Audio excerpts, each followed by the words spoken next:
हम आपको अब इस टीवी चैनल के यूट्यूब चैनल के माध्यम से नए बच्चों में जो नए नवजात शिशु होते हैं, new born child and two 5 year तक जो भी कफ का शिकायत होता है, खांसी खोखी का शिकायत होती है, शरीर में सीने में जो कफ का शिकायत घड़ घड़ घड़ आवाज़ करता है, निमोनिया पैच हो जाता है, उस बच्चों के लिए हम सलाह देता हूँ होम्योपैथिक मेडिसिन में एंटीमटाट 30 पावर, एपर सल्फर 230 पावर, दोनों एक एक 2-2 बूंद मिला करके एक साथ भी दे सकते हैं। दोनों मिला करके 2-2 बूंद पानी के साथ में 2-2 घंटे पर 2-2 घंटे पर दें और इससे भरपूर फ़ायदा उठाएं।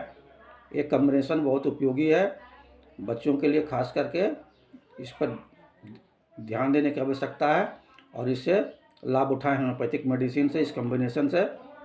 इससे हमें बहुत खुशी होती होगी। Thank you.